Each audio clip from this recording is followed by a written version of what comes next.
بسم اللہ الرحمن الرحیم الحمد للہ رب العالمین والصلاة والسلام على سید الانبیاء والمرسلین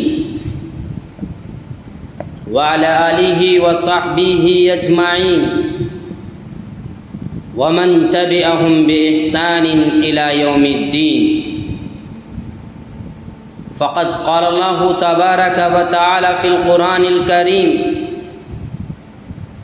فأعوذ بالله من الشيطان الرجيم. بسم الله الرحمن الرحيم. لقد كان لكم في رسول الله أسوة حسنة.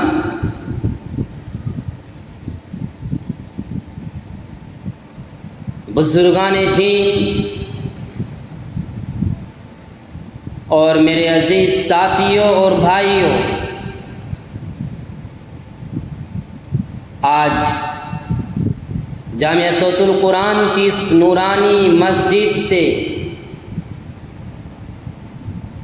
سیرت کے عنوان پر یہ دوسرا خطاب کرنے کا موقع میسر آ رہا ہے.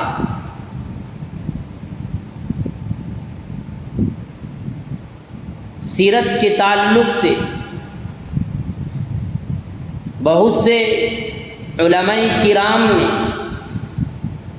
تقاریر کی، بہت سے مصنفوں نے، مؤلفوں نے لکھا، اور بہت سے مقرروں نے اپنی تقاریر میں سیرت کو اپنا عنوان بنایا. لیکن یہ سیرت کا عنوان ایک بڑا عنوان ہے جس کے ذیل میں بہت سے عناوین ہیں. اسی وجہ سے ہم نے سیرت کو الگ الگ قسطوں میں آپ کے سامنے بیان کرنے کا ارادہ کیا ہے. اللہ تعالیٰ اس میں ہمیں کامیابی عطا فرمائے. بقول شاعر: وہ دانائے سبل ختم الرسل مولائے کل جس نے، وہ دانائے سبل ختم الرسل مولائے کل جس نے، غبار راہ کو بخشا فروغ وادی سینہ، نکاح عشق و مستی میں وہی اول وہی آخر، وہی قرآن وہی فرقہ وہی یاسی وہی طٰہٰ. مسلمانوں، نبی اکرم صلی اللہ علیہ وسلم کی سیرت ہمارے لیے ایک آئیڈیل کی حیثیت رکھتی ہے. اس لیے ہمیں نبی کی زندگی کے ہر گوشے کو، ہر پہلو کو سمجھنا اور سمجھانا ضروری ہے. ہمیں اپنے گھر والوں کو، اپنے بچوں کو سیرت سے واقف کرانا ہے اور سیرت کے پیغام کو سمجھانا ہے. سیرت کے میسج کا جو پیغام ہے اس کو موقع موقع سے بچوں کو سمجھانا ہے. اس سے پہلے جو میں نے بات کی تھی بعثت سے پہلے کہ کچھ واقعات کو آپ کے سامنے میں نے بیان کیا تھا، اور میری بات یہاں تک پہنچی تھی کہ عبد المطلب کو خواب میں دیکھا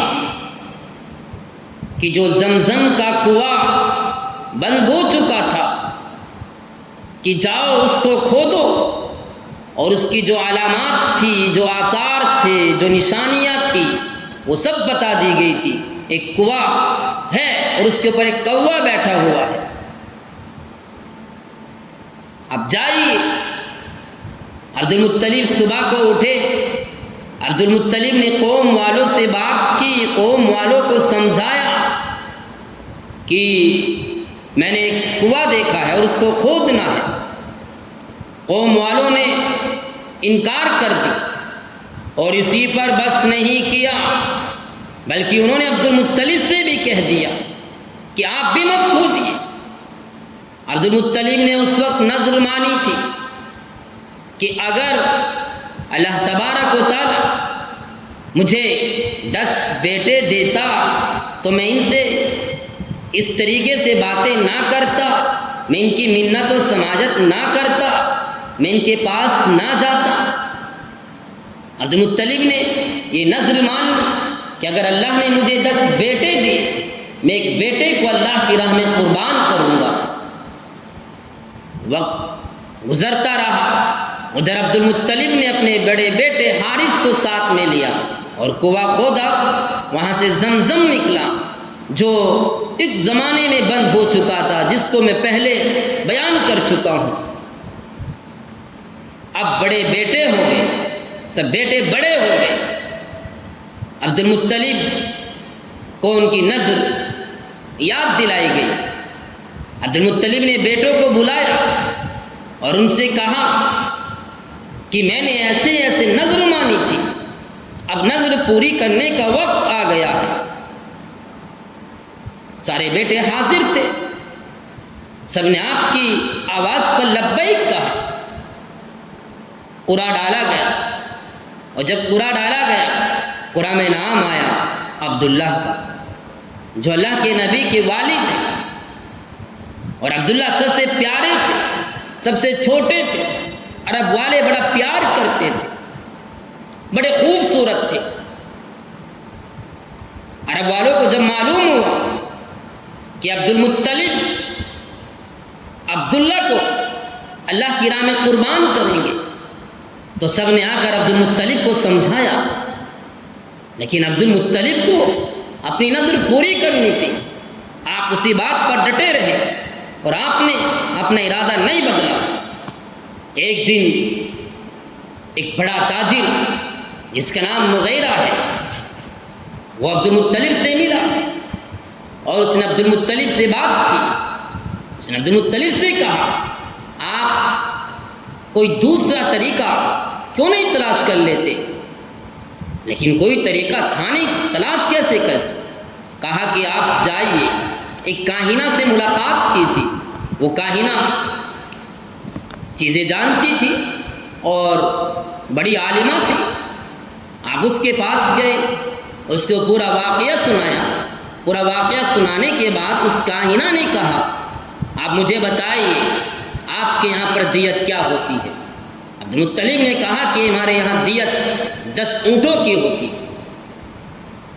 اس کاہنہ نے کہا کہ ایک طرف عبداللہ کا نام لکھو اور ایک طرف 10 اونٹوں کا نام لکھو، جب تک آپ ڈالتے رہیے گا، جب تک ڈالتے رہے گا، جب تک اونٹوں کی پرچی آپ کے سامنے نہ آ جائے۔ عبد المطلب کو یہ بات سمجھ میں آ گئی۔ عبد المطلب گئے اور قرعہ ڈالا، اس میں عبداللہ کا نام آیا۔ ایسے کرتے کرتے کرتے 100 اونٹ ہو گئے۔ پھر کہیں جا کر اونٹوں کا نام آیا 11ویں مرتبہ۔ مکہ والوں کو جب یہ معلوم ہوا کہ اونٹوں کا نام آ گیا ہے جو اس کاہنہ نے، اس عالمہ نے سمجھایا تھا، خوشی دوڑ گئی۔ پھر آپ نے 100 اونٹوں کی قربانی دی۔ یہ بڑی قربانی تھی، یہ کوئی معمولی قربانی نہیں تھی۔ 100 اونٹوں کی قربانی دی گئی۔ عرب میں خوشی کی لہر دوڑ گئی۔ عرب والے عبداللہ سے بڑا پیار کرتے تھے، بڑی محبت کی نگاہ سے دیکھتے تھے، بڑے خوبصورت تھے۔ مکے کی شہزادیاں تو چاہتی تھی کہ ہم عبداللہ کے نکاح میں چلی جائیں، اور مکے کے ذی فہم لوگ بھی یہ سمجھتے تھے کہ ہماری بیٹیاں عبداللہ کے نکاح میں چلی جائیں۔ ایسے ہوتا رہا۔ ایک مرتبہ عبد المطلب کا سفر یمن کا ہوا۔ جب آپ یمن میں گئے، وہاں پر جانے کے بعد آپ کی ملاقات ایک یہودی عالم سے ہوئی۔ جب آپ کی ملاقات اس یہودی عالم سے ہوئی، اس یہودی عالم نے آپ کو دیکھا، آپ کو غور سے دیکھتا رہا اور دیکھ کر خاموش بیٹھا رہا، اور پھر اس نے کہا میں آپ کے بدن کو دیکھنا چاہتا ہوں۔ عبد المطلب کو تعجب سا ہو، لیکن آپ نے دیکھنے کی اجازت دے دی۔ اس نے آپ کو دیکھا، آپ کی ناک کو، آپ کے چہرے کو، سب نتنوں کو، ساری چیزوں کو دیکھا۔ دیکھنے کے بعد جب اس کی نگاہ ایک جگہ ٹک گئی، اس نے کہا کہ میں ایک بات آپ سے کہنا چاہتا ہوں۔ ایسی بات تھی کہ جو میں بغیر کہے نہیں رہ پاؤں گا، کہ میں دیکھ رہا ہوں کہ ایک طرف نبوت کے آثار اور دوسری طرف بادشاہت کے آثار آپ کے خاندان میں ظاہر ہونے والے ہیں۔ یہ بات عبد المطلب بہت غور سے سن رہے تھے، اور جب اس نے یہ بات کہہ دی، ایک بات اس نے اور کہی کہ آپ ایک کام کیجیے گا کہ جب آپ یہاں سے مکہ میں جاؤ تو اپنے بیٹے کی شادی بنی زہرہ میں کرنا، اس لیے کہ میں قبیلہ بنی زہرہ میں نبوت کے آثار دیکھ رہا ہوں۔ حضرت عبد المطلب نے یہ بات بڑی دھیان سے سنی اور وہاں سے واپس ہوئے۔ واپس آنے کے بعد رشتے تو بہت آ رہے تھے، لیکن آپ نے کہیں پر رشتہ نہیں کیا۔ آپ کسی کو کچھ کہتے، کسی کو کچھ کہتے۔ آنے کے بعد آپ نے کہا کہ جاؤ قبیلے بنی زہرہ میں دیکھو کہ کوئی لڑکی ایسی ہے کہ جو شادی کے لائق ہے۔ جب گئے تو معلوم ہوا اس قبیلے میں ایک فرد ہے، وہب بن عبد مناف، ان کی بیٹی آمنہ ہے۔ تو آپ نے فوراً نکاح کا پیغام بھیجا، اور حضرت عبداللہ بن عبد المطلب کا نکاح آمنہ کے ساتھ کر دیا گیا۔ اب شادی کے بعد کچھ عرصے کے بعد، جب کچھ عرصہ گزر گیا، حضرت عبداللہ ایک تجارت کے قافلے کے ساتھ شام کی طرف گئے، مگر راستے میں بیماری کی وجہ سے مدینہ منورہ ٹھہر گئے۔ تو قافلہ جب واپس مکہ پہنچا اور لوگوں نے اس میں حضرت عبداللہ کو غائب پایا، تو حضرت عبد المطلب نے قافلے والوں سے حضرت عبداللہ کے متعلق دریافت کیا۔ قافلے والوں نے کہا کہ بیماری کی وجہ سے وہ اپنے ننیحال بنی نجار کے پاس مدینے میں ہی ٹھہرے ہیں۔ عبد المطلب نے فوراً ہی اپنے بڑے بیٹے حارث کو کہا کہ وہ مدینہ جائے اور عبداللہ کی خبر لے کر آئے۔ جب حارث مدینہ پہنچے تو پتہ چلا وہ عبداللہ جس سے پورا عرب پیار کرتا تھا، وہ عبداللہ جس سے پورا مکہ پیار کرتا تھا، وہ عبداللہ جس کی وجہ سے 100 اونٹوں کی قربانیاں دی گئی، وہ عبداللہ جو آمنہ کا شوہر تھا، وہ عبداللہ جو نبی کا والد تھا۔ ابھی زیادہ وقت نہیں گزرا تھا، آمنہ بھی جس کا انتظار کر رہی تھی، اسے کیا معلوم تھا کہ میں اب عبداللہ کو نہیں دیکھ پاؤں گی؟ اسے کیا معلوم تھا کہ جو خوشی ملنے والی تھی، عبداللہ اس خوشی کا چہرہ نہیں دیکھ پائیں گے؟ کیا پہاڑ ٹوٹا ہوگا؟ کیسے حالات ہوں گے؟ مکے کی خوشیاں کیسے دب گئے ہوں گی؟ سوچنے کا مقام ہے